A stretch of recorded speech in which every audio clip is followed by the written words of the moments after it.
How's it going everyone, my name's FallenDestroyer and welcome back for another Rainbow Six Siege video, and today I'm doing a full character breakdown for Frost. So Frost is a defender for the JTF2 and has a rank 2 for armor and for speed, making her a good all-round defender and well suited for lots of playstyles.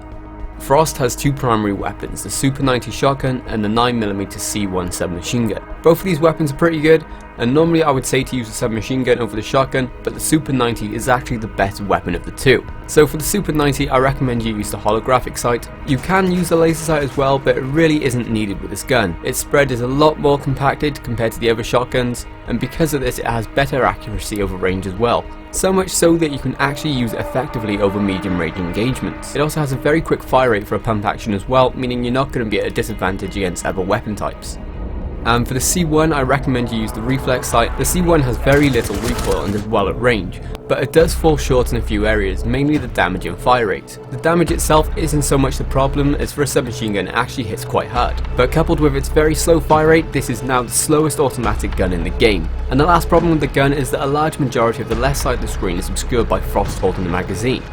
For Frost sidearms you can only take the Mark 1 9mm. This is an average pistol compared to the other operators that only have one pistol available, but it is still going to kill enemies in the same number of shots. And finally, for a gadget she has a choice between a nitro cell and a shield. I personally take the nitro cell more often than not, but the shield can be very effective with a gadget.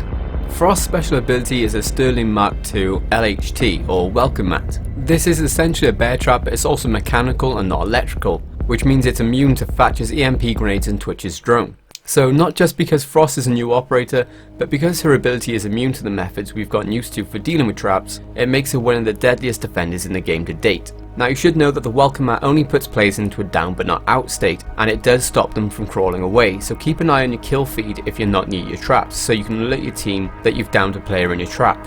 As the traps can be destroyed very quickly, placing them in less obvious places they become extremely effective.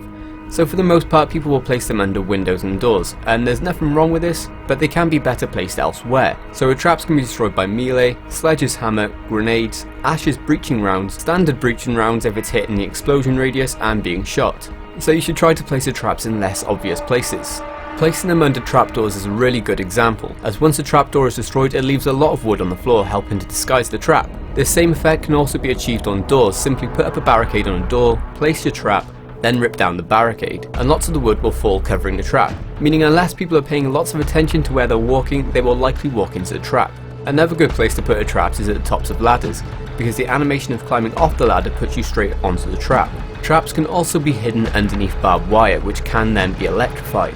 If you want to do this and have a teammate place the barbed wire, then place the Welcome Mat, and then attach the battery to the barbed wire. You can put the Welcome Mat down onto electrified barbed wire, so doing it in the order that I mentioned will make it a lot easier for you. This just means that any enemy caught in your trap will go down and the electrified barbed wire will then kill them before they can be revived. You can also place the traps inside dead bodies, so if a player dies in a high traffic area then it may be worthwhile moving a trap, and this will catch a lot of people out. And placing them in dark areas or areas where it doesn't look like it's out of place will also pay off a lot.